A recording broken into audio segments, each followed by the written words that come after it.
మీ సొంత ఇల్లు నిర్మించుకోవడానికి ప్రభుత్వం నుండి వడ్డీ లేని రుణం లభిస్తుంది. దరఖాస్తు సమర్పిస్తే ఈ ప్రభుత్వ పథకం కింద ఉచిత ఇల్లు పొందవచ్చు. దేశంలో నివసించే చాలా మంది ప్రజలు ఎప్పుడూ సొంత ఇల్లు కల నెరవేర్చుకోలేకపోతున్నారు. ఇది ప్రాథమిక అవసరం అయినప్పటికీ అందరికీ అందించడం సాధ్యం కాదు. ధనవంతులు ఎలాగోలా సొంత ఇల్లు కట్టుకుంటారు. అయితే నిరుపేదలతో పాటు మధ్యతరగతి ప్రజలు తమ సొంత ఇంటి కలను సాకారం చేసుకోవడం చాలా కష్టం. ఈ విషయాన్ని గ్రహించిన కేంద్ర ప్రభుత్వం ప్రజలకు కనీసం ఒక్క చిన్న ఇల్లు అయినా నిర్మించుకునేలా కొత్త పథకాలను ప్రవేశపెట్టింది. 2024-25 బడ్జెట్ సమర్పణ సందర్భంగా కేంద్ర ఆర్థిక మంత్రి నిర్మలా సీతారామన్ కూడా ఈ ప్రాజెక్ట్ గురించి సమాచారం ఇచ్చారు.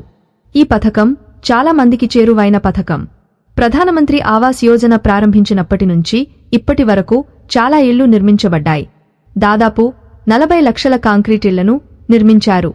ఈ ప్రాజెక్ట్ 2014 నుండి నడుస్తోంది మరియు 2025 నాటికి 1 కోటి ఇళ్లను నిర్మించాలని కేంద్ర ప్రభుత్వం కలలు కంటోంది.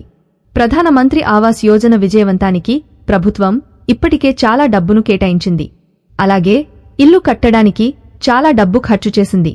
గత సంవత్సరం అంటే 2023-24 సంవత్సరానికి ప్రధానమంత్రి ఆవాస్ యోజన కోసం 790 బిలియన్ రూపాయలు ఇవ్వబడింది.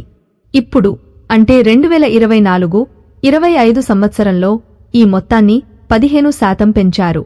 అంటే 1,013 బిలియన్ రూపాయలను ప్రధానమంత్రి ఆవాస్ యోజన కింద ఇళ్ల నిర్మాణానికి కేటాయించారు. ప్రధానమంత్రి ఆవాస్ యోజన కింద ప్రభుత్వం కాంక్రీట్ ఇళ్ల నిర్మాణానికి గ్రాంట్లను విడుదల చేసి ఎంతో మందికి మేలు చేసింది.